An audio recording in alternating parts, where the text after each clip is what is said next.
goes with the flow. He goes with the flow. Yeah. Not like flow in Quantic House. Oh, let's hope not. HwangSin is of course our blue. HwangSin is of course our blue Protoss, spawning on the right top side of Daybreak, while Liquid's TaeJa is our yellow Terran, spawning in the left bottom side. TaeJa currently on a 2-1 record, but the only loss he had was against MC. And just while we were doing the map introduction, Andre, we actually got some, I don't even know how to say it, really tragic news. I don't even want to say it. No, You say it. I actually don't want to say it either, but because you know, if I say it, they're going to recognize me as being the bearer of bad news. Yeah. Okay, well, for today, I will be the bearer of bad news. MC versus Vibe, a game that I was super excited for. Was supposed to be almost a live game. They were supposed to start at 6 p.m. Vibe was there, MC was not there.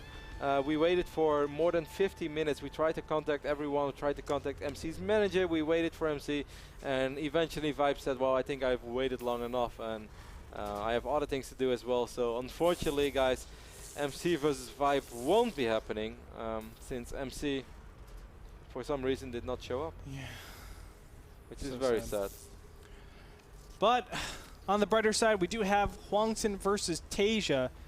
Now you can see already a command center first. You know, when I was talking to HwangSin, I said expect two things, okay? All-out aggression or all-out abusive economic builds, excuse me. So I said scouting is the utmost important in this matchup when you go against him. So you have to make sure that you scout. If he's too abusive, you punish him. If he's not too abusive, then obviously you just play your standard play, because I think HwangSin has really good endgame play. He just needs to get there, and that's his toughest part. So when we were actually talking, it was like the only thing that we really need to work on was his scouting, and hopefully that's going to shine through. Also, the opportunity to actually be a little bit more abusive in terms of 2-base all-ins arose, because we want to put TaeJa on just like, don't be economically abusive, and then maybe in return, he could be economically abusive. Suddenly a red light on the desk went on. Man. Chat voted 100% for TaeJa. Well, guess what? I'm going to be that 1%. I vote for HwangSin. No. Yeah. I put down the vote for HwangSin. All right. Well, bro, I'm going to be boring on this one, and I'm going to go with the man who, it's hard to say, is he the best talent in the world or not, when MVP just keeps being close to a god. Or maybe he is a god, so I don't know. But TaeJa is one of the best 3-Terran players in the world, in my opinion. He's absolutely awesome. He's fantastic. I'm going to go with TaeJa, man. Yeah, I just had to do it because, I mean, like, I coached him, and how messed up would it be if it's like, I coach HwangSin, you're going to do it, man. You're going to be great. TaeJa.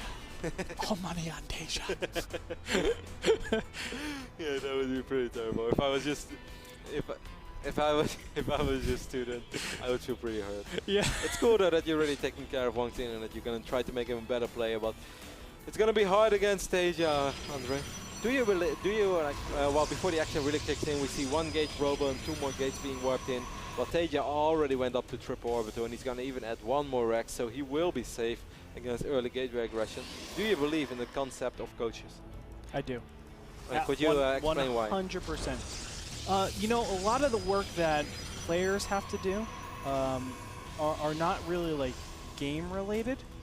Like, let's say retrieving replays or finding out like tendencies of a player. I can say in the last 10 Daybreak games, TaeJa's opened up 3 orbital command centers every single time. So I could just say, HwangSin, he's opening up 3 CC every single time on Daybreak. Go Squirtle push, 12-minute, go. And that's like something really easy that he'll understand and be like, okay, I take your word on it.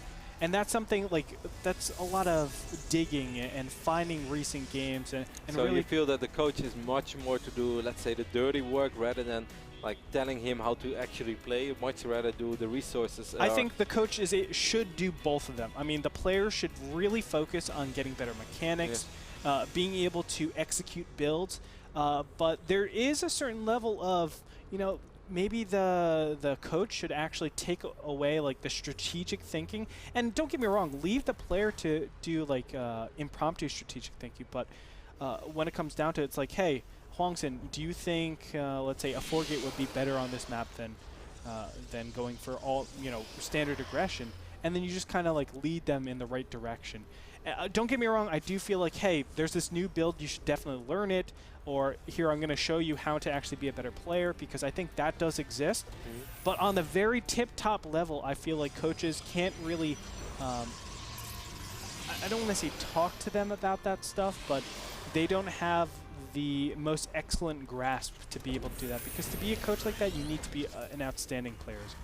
And even me, like, I'm top Masters, I'm rank 1 Masters with all 3 races, and I don't think I can compete at HwangSin's level to be able to say, oh, you should definitely do this particular build because it's better than all your builds that you have. Interesting, interesting. It's different for me because in the Warcraft 3 scene, this whole coach thing was never really an issue. The best players in the world, they never lived in team houses, and they never lived, well, there were team houses, and they did go to Korea for juniors and stuff, but yeah, this whole coaching thing has never been a Warcraft 3 thing, so it's hard for me to really believe in that. But well, I do believe in it after I've seen the things in StarCraft Brood War, and I think it makes sense in a lot of situations, but I also still think there are situations where I really don't think it actually matters if you have a coaching. But don't you think in Warcraft 3 the amount of builds were significantly less? Definitely. And it actually impacts you. It's more so about your micro, right? Yeah, it came down to micro and just standard game knowledge and feeling, which I felt that a coach could never bring you. Yeah, and I feel like if you're actually training out micro, being that degenerate worker and just grinding that out as much as possible is the best way to do it, you know? The most practiced player I felt in Warcraft 3 is going to be the one that wins it. And that's why I feel like, you know, these players could play in an environment where they're kind of secluded, but StarCraft, I think that's a very different thing, and you have to actually. Yeah, because there's actually much more knowledge that will help you win games rather than your actual skill. There's 10 times more deviations. Because to some degree, it's also a much more random game.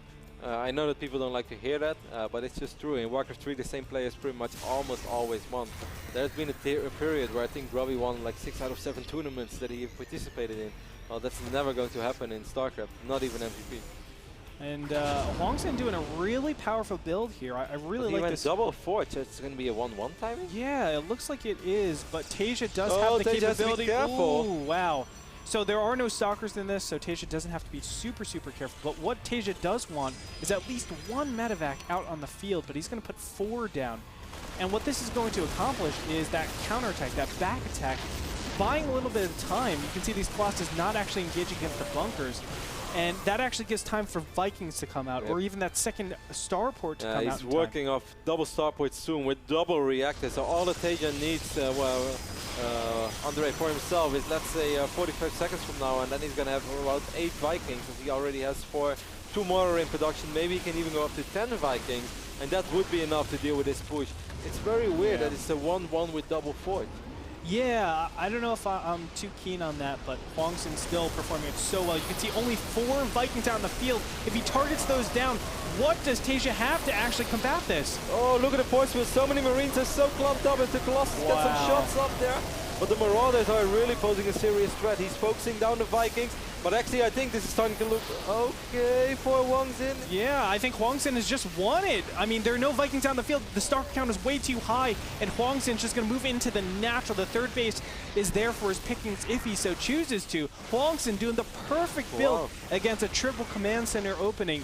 And you can see going into the production line. Stalkers right now. I mean, you see it all the time in DVT. As soon as the Zerg gets into the production line, it's over. It's basically the same concept for Protoss versus Terran. I mean, this is a very, very unwinnable position for TaeJa. Well, there's one Colossus so low on HP. If the other Colossus falls, I still feel anything is possible, despite him losing a lot of SCVs already.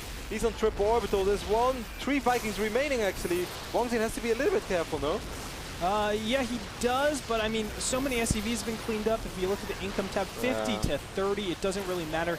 Now he's into the line, only 3 barracks. You don't have nearly enough production to actually keep up with this. HwangSin, he's going to take game number 1, and this is beautiful. I'm going to actually talk about this because, well, I'll talk about this afterwards, but this is the exact build that I was saying HwangSin should do on Daybreak against actually Ryung, which is next week's matchup.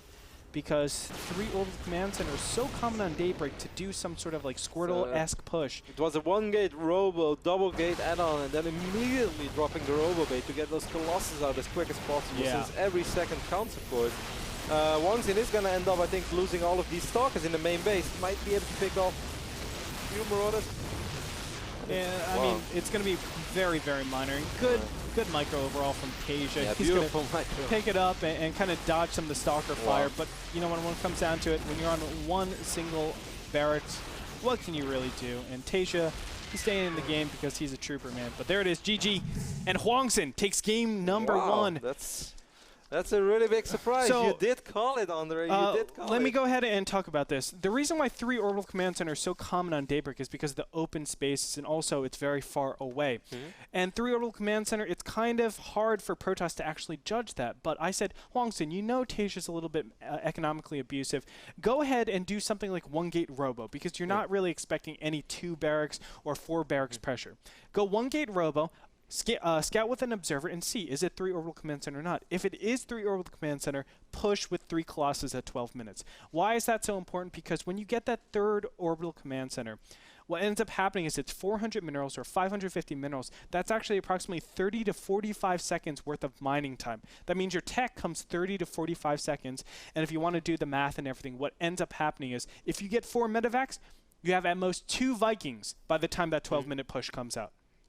And 2 Vikings against 3 Colossus, Rotterdam, you know what's going to happen. And if anything, what we've seen as well from TaeJa is that he likes to open up just 1 tech lab and then double reactor on those racks. It's very marine heavy, right. which of course plays right into the cards of a guy who wants to push as quick as possible with Colossus. That's right. When the Marauder count is low, Colossus are heaven. Only 2 shots on a Marine kills it, and that's why it's just so powerful. As well. He clumped up so many Marines together. Yep.